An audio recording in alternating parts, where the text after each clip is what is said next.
Hello everybody, and as promised, here we are at one of Poole's hidden beauties, Upton Country Park.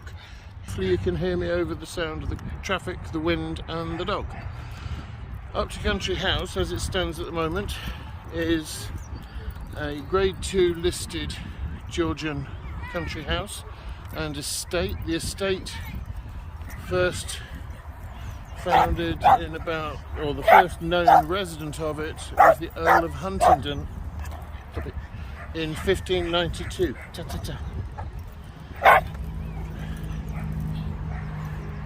As you can see, this is the front driveway at Toby Stop, and we're going to do a huge walk. I've shown you the map at the beginning.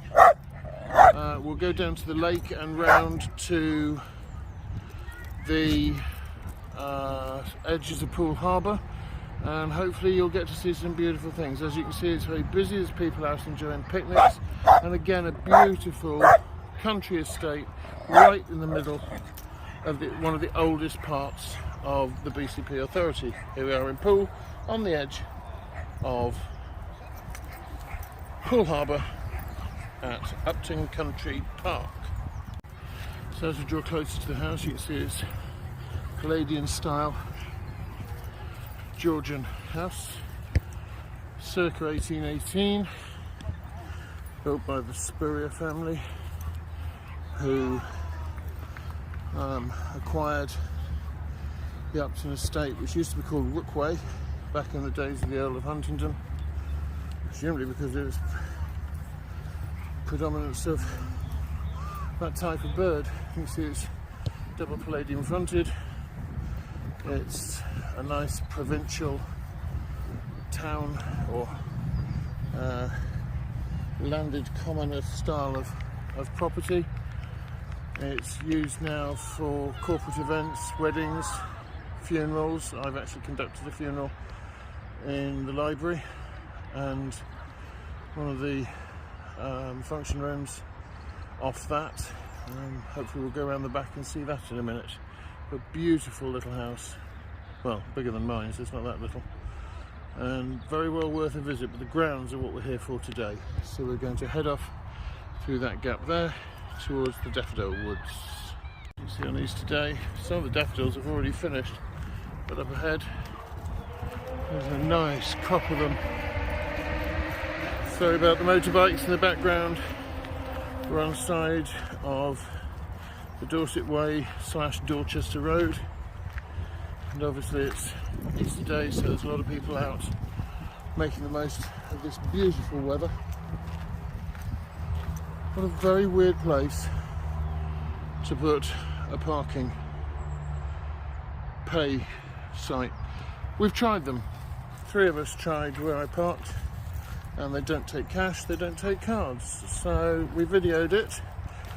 So if anybody from the estate or BCP wants to try and fine us, they can do their best, and they'll see that neither our cards nor our cash works. In fact, the cash was just thrown back out. Weird, but there we go. And here we see some of the meadowland, which is used extensively for farming right from Tudor period, but as I say, this was part of the Earl of Huntingdon's estate. And just beyond the lie, in fact, you can probably see cars going past there as we talk. So it really is a very urban sprawl, but a beautiful place. And I say, these daffodils, just lovely.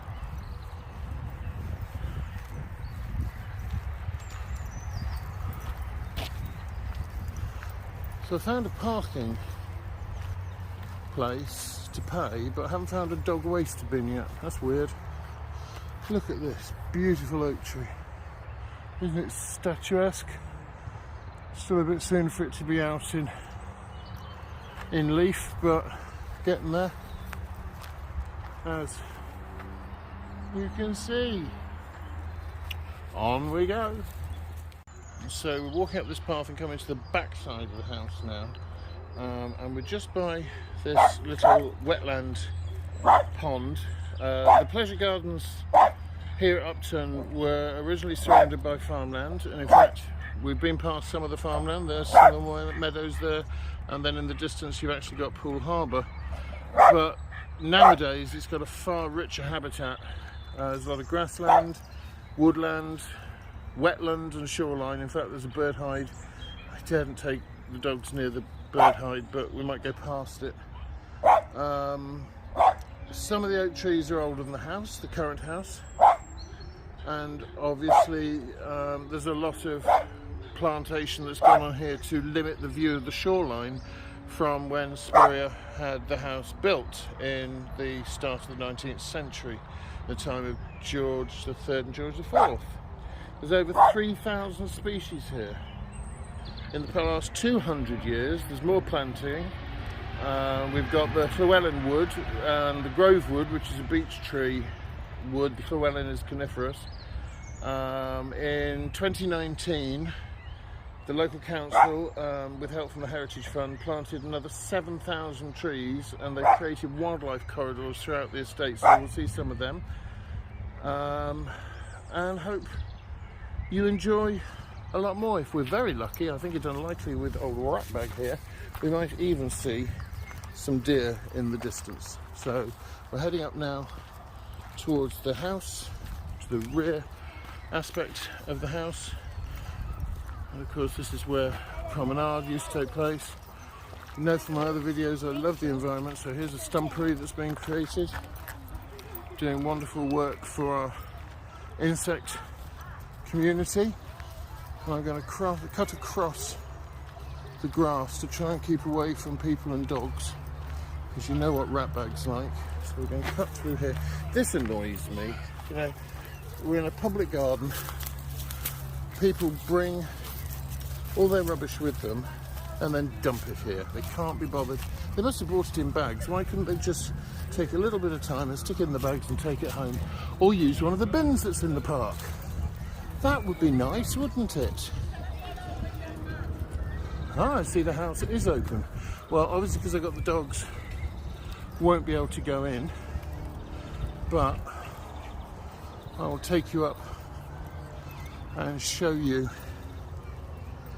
through the windows. There's a beautiful library in the park, in the house, sorry. A nice almost castellated double staircase entrance at the beginning, at the front door on the other side. Room here where this family is at, this bay. This is where I did the funeral, and the library is on the other side of there, now part of the function area.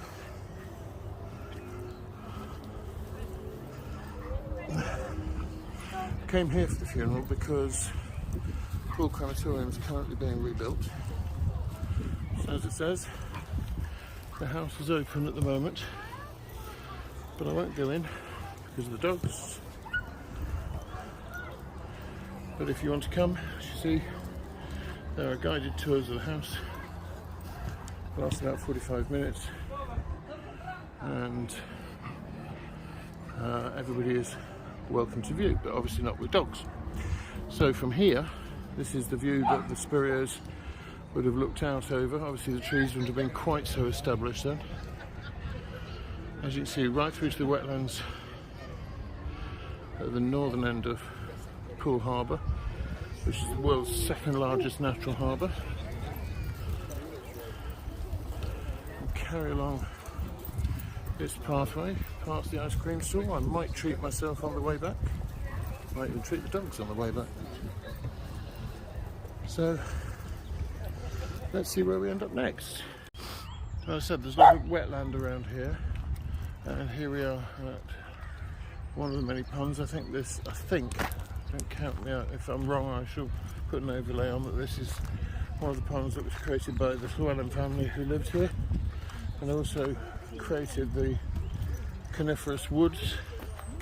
See, we're at the lowest point of the estate now, and heading out towards Poole Harbour. beautiful.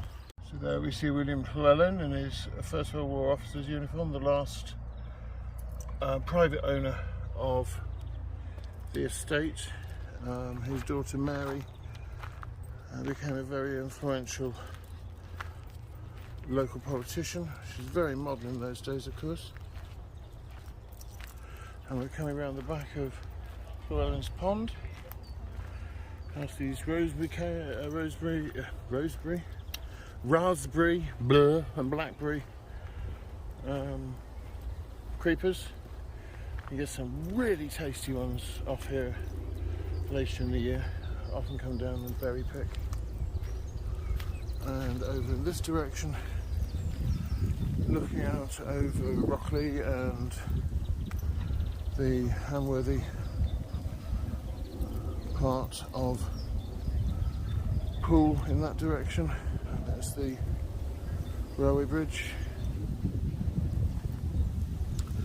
And we're heading now along. This is actually a cycle footpath, so I may have to get out of the way of bikes. Oh, talking to the devil, and here one comes. Perhaps it's Jeremy Vine. Who knows?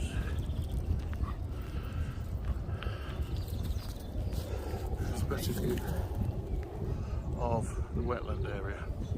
And we'll go to the viewpoint next.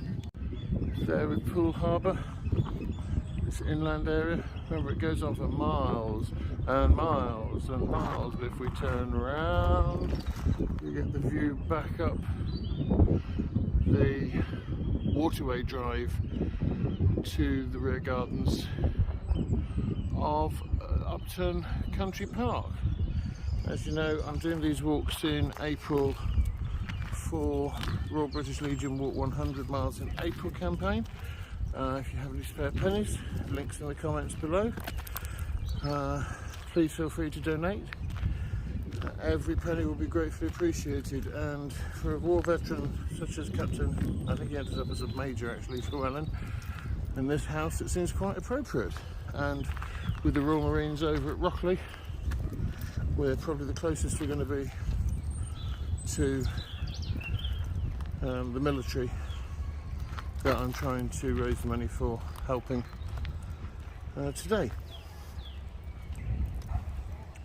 Coming up towards the bird hide here in the viewpoint, I'm not going to go in because it's not found people who, with gobby here, people who are bird watching. But you do get some lovely views out over the harbour. There's no point in going in because you don't see anything any closer than you're seeing from here.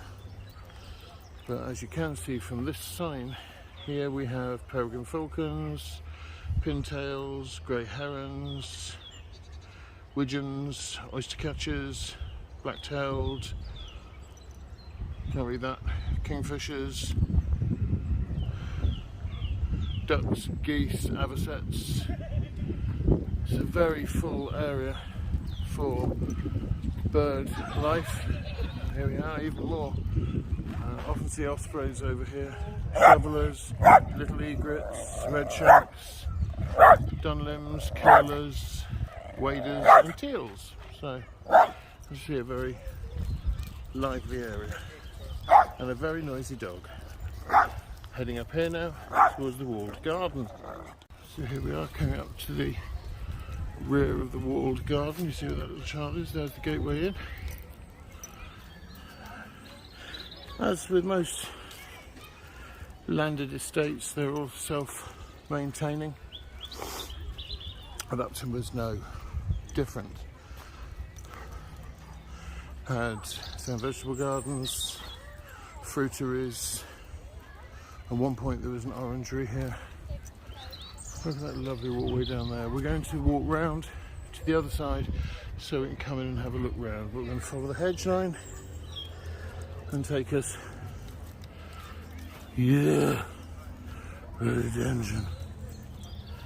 I'm going to go quickly past that rhododendron. I hate them.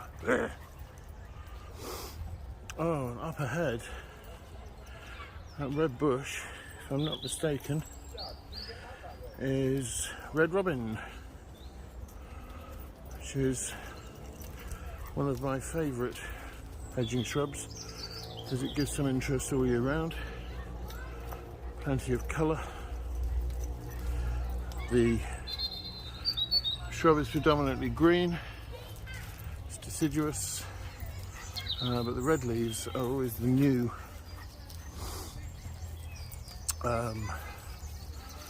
foliage coming out each season. As you see, it produces wonderful hedge appearance. So, as we go around another one, and we've come around the hedge part of the garden, and we're going to walk in now and have a look at this wonderful walled garden, which is truly a little gem in the middle of this town, this historic old borough of Poole. Usually for me, unless I'm talking to the dog, I'm going to be quiet during this bit, so enjoy.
Bug Hotel.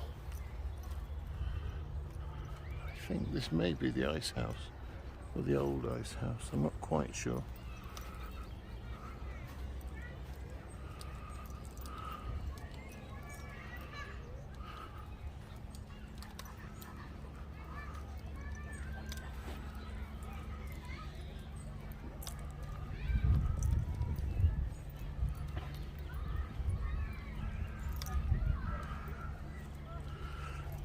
So as we head up towards these rather statuesque palms where people are crossing,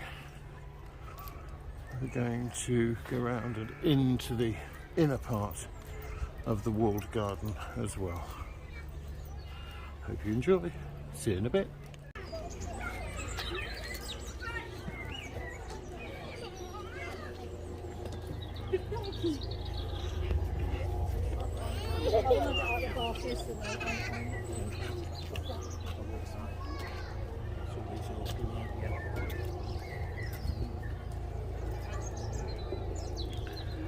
So as you can see, there's always been a connection with the great and the good here. And we're just about to go into the walled garden now. That was the outer boundary of the walled garden. We're now going into the walled garden. As I said before, the garden historically supplied the estate with fresh fruit, vegetables, flowers. 10 or 11 years ago now, it went through a major refurbishment, and a lot of the original features have been restored. One of the most popular features was the reinstallation of the water splash fountain. It's not the fountain won't be playing today, I don't think, but you never know. Let's go in and have a look. Another memorial for a gateway. The Society of Poole Men, something that has existed for many years around here and is a really good local benevolent group. So here we are in the walled garden. Oops. I'll just walk round.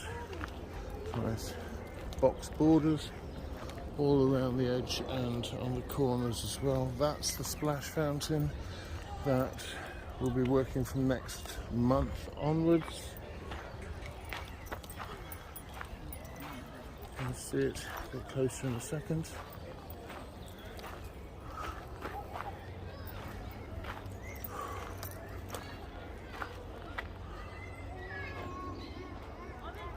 It's lovely to see people using this. I mean, back in the day, this would have been absolutely ram solid with flower borders and vegetable pots and fruit trees. Now it's sort of more ornamental space, but a very much appreciated one by locals and tourists alike. And of course, apart from the parking, which you would normally pay for, it's totally free. Phone a Bodie, as Victoria Wood, bless her, would have said. So here we are into one of the turrets, which, as I say, I believe back in the day was used as an ice store, and now seems to be somewhere where people just dump trash. Very upsetting. Nice to see that nature is taking over. Come on. Come on, guys. Susie's a bit fed up today, aren't you, Susie? Her ears are playing her up. And of course she has to listen to old gobshite. Notice I didn't swear. But there are times, I promise you, when all I want to do is swear at him.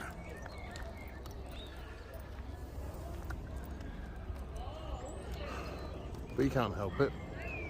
It's his age. I'm going to find a bowl of water in a minute, because they both look like they could do with a drink. If not, I've got one back at the car for them. Never go anywhere with these guys without something for them. And they have been very well behaved.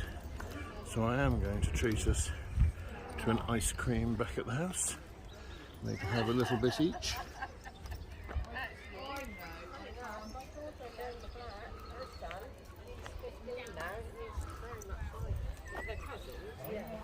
More box borders, as I say, on each corner. Happy Easter. This one, yeah, this one. Oh, there's the other corner house. One of the things the estate has, or had, is it had its own poultry kiln. Big business. Using some of the clay from the area. And well over, at its height, over a couple of thousand acres of estate, heading out towards the Litchett area and Wimborne. And Wimborne will be another video entirely on its own, probably 2 or 3 in fact. Beautiful and historic Minster town, this beautiful Minster church with the quarter-jack. As you can say, he is very friendly. He probably does want your sandwich. He won't hurt you, I promise. They won't. Do you know the little one, the white one, is 21 years old? 21? And Susie is 13, the black one. So, oh, come on, no, you can't have the little girl's sandwich. Look at that. I'm sorry, I'm doing a YouTube video. Trying to steal food when we're out on a walk is just rude. Happy Easter. Love the bunny ears, by the way. It's a very good look.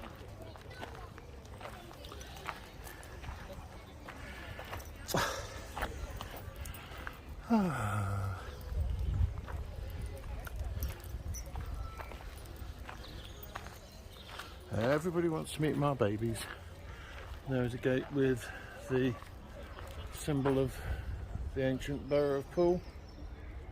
I say it's not an independent borough anymore. We're now subsumed into what is called BCP Unitary Authority, which is Bournemouth, Christchurch and Poole. 3 boroughs. Bournemouth is the youngest, Poole is the oldest, and Christchurch is almost as old as Poole. Christchurch with its beautiful priory church, its castle, and its constable's house is where we will be visiting on Tuesday of this week, so Easter Tuesday. So look out for that video. Don't start. Please don't forget. So I'm just getting rid of dog waste, which is what all responsible people should do, but unfortunately there's some people here who clearly like to dump it wherever they are, and I can't let go of it. That's it. It's done. And we're going to head back out of the walled garden and carry on, with our walk. There's a chap on here from Malta on YouTube called Pierre Ferrugia. I'll give you a link in a minute. Just some wonderful walks around Malta. He's a Maltese man. Just similar to Englishman in Malta, Steve, who I gave a shout out to the other day. But whereas Steve is Maltese by adoption, because he comes from the West Midlands, from Birmingham area in the UK, has lived in Malta probably longer than he's lived in the UK by now. Pierre is native Maltese. And some of the films that Pierre does are rough camping on the island, and he's a very big exponent of the leave no trace principle, which basically means when you've been somewhere and you've had a look round and you've enjoyed the facilities and you've enjoyed the area, you may have camped, you may have just visited, you take away with you nothing that you take away everything that shouldn't be there. So all your rubbish, all your detritus, your crisp packets, your coffee cups, your ice cream cones, even down to daft things like, I say daft things, they're not really, chewing gum and bits of sweets. You just don't leave them. Why? You're going to ruin it for everybody. Just thought I'd show you the fairy dell. You see, this is a lovely little area put in for the younger visitors. It's really quite clever. Using something natural, old stumps from trees that have no longer got any usefulness. So we've got the fairy shop, which appears to sell glitter. Little tea shop on toadstools. Fairy ring made out of shells. Block of flats. Hello miss, I hope you're enjoying Easter Day. Are you enjoying Easter Day? No, she doesn't want to talk. A lot of people are very shy on YouTube, especially fairies. To be honest, I'd like to chase the green fairy at the moment and have a nice absinthe, but I won't. Isn't this just lovely? Something a bit different, a bit of fun to entertain all our youngsters. And I think it's generally very appreciated by the youngsters who come here. Certainly appreciated by the parents and grandparents who can leave them just to be distracted for 30 seconds. So, we're heading back towards the house now, and we'll have a little break and our ice cream, and then we'll continue our walk. So see you at the ice cream stall. I know the dogs are excited.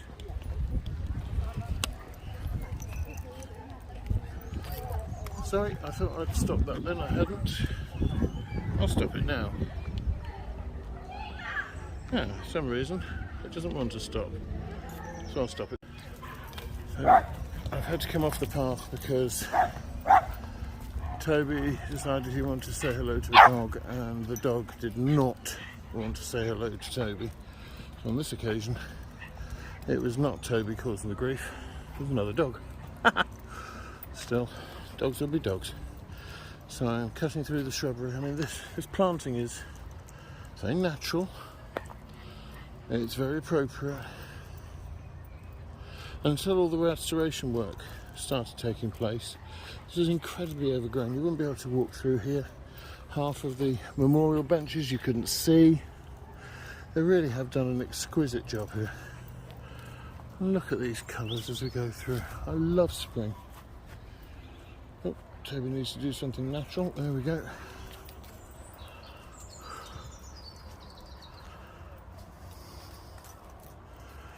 Let's go this way. See what we find. What do you think we'll find, guys? Should we get you an ice cream? Want ice cream? And perhaps you can share one between you, just a little one. Oh, there's a very thin looking man here. God, I wish I was that thin. Well, perhaps not that thin. And there is old Chris Spurrier. There's lots of these sort of wooden images around. There's one of Captain Llewellyn's, Major Llewellyn's daughter. There's one of the horses at the stable. They're all around the place. It just makes it more interesting for people. Can't really moan. And here we are at the ice cream kiosk. See you in a minute.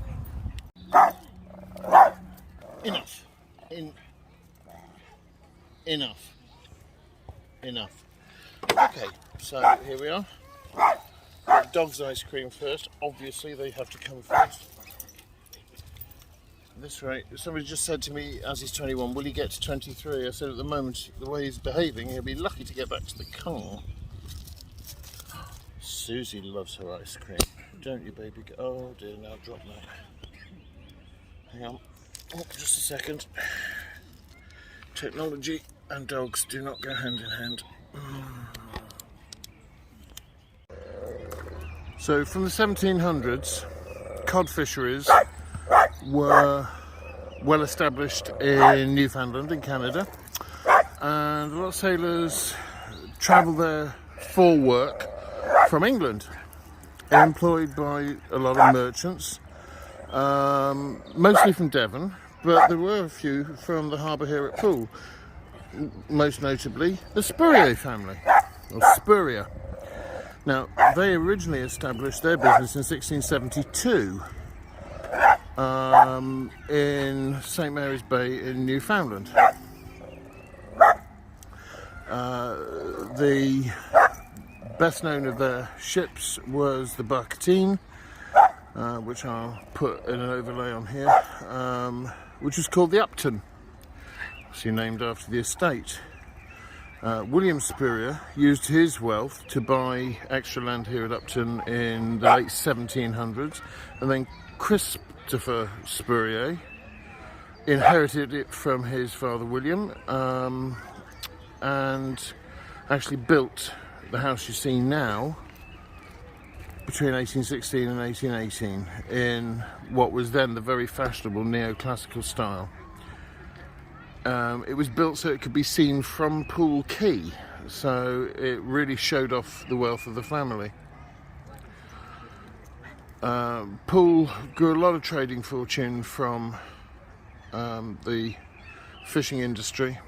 Merchants were also involved in the slave trade, sadly, which of course nowadays is a stain on the history of many of the great financially affluent families of the country. Luckily, the Spurriers were not part of that. In fact, the Spurriers did everything they possibly could to try and support the already doomed Bearthuk indigenous, what would be called in those days Indians, in the Newfoundland area. But despite the effort that the Spurrier family did to try and help, sadly they were extinct by 1829.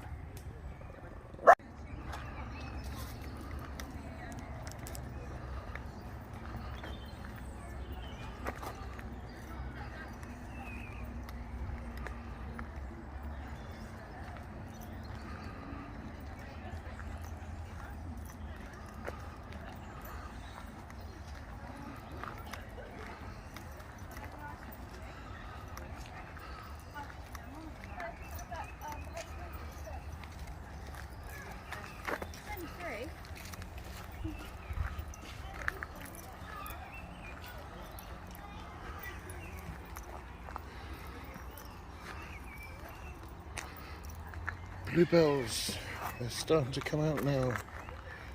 Just beautiful. I love bluebells, so delicate.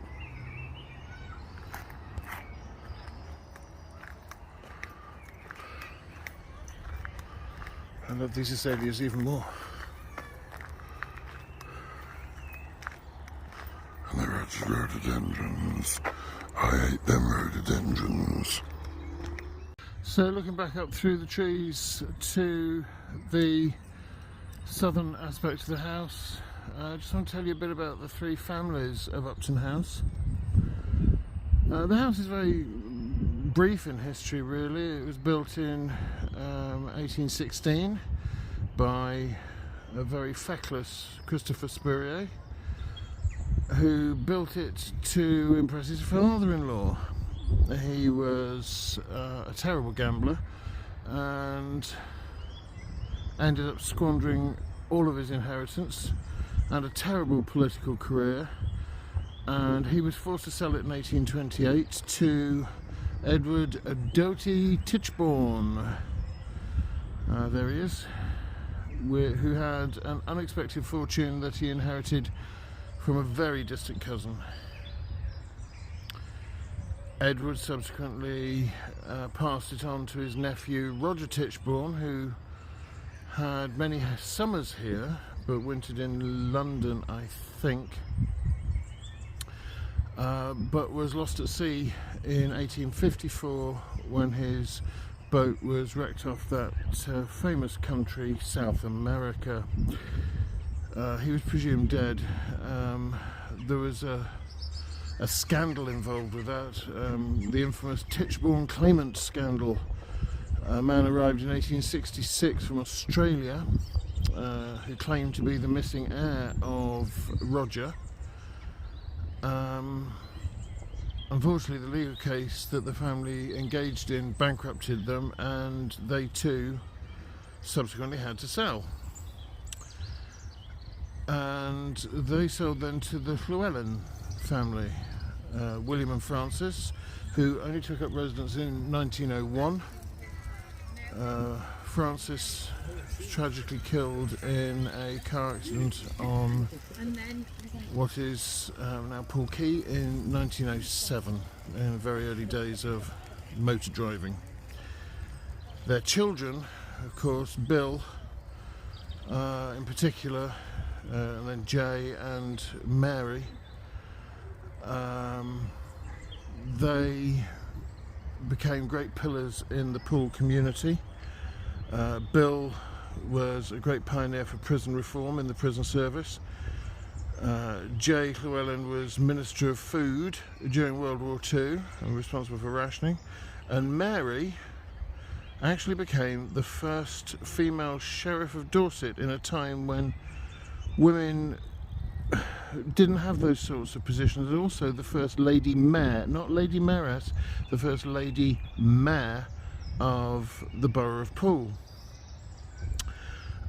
Bill gave the estate to the people of Poole in his will when he died in 1957, and it's been in the community's hands ever since, and thank them for it. So, as I was saying before, I was rudely interrupted by technology. Susie loves her ice cream. It's a little treat in the summertime, usually. So, want some? Come on, chew the end off, darling. Yeah. Good girl. Is that nice? Toby?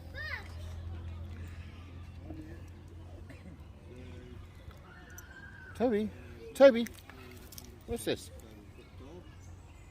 No. Alright, Susie. Such a placid little girl. Good girl. Keep going. You can't bite through the stick. Just take the ice cream. Right, I think that's it. Oh.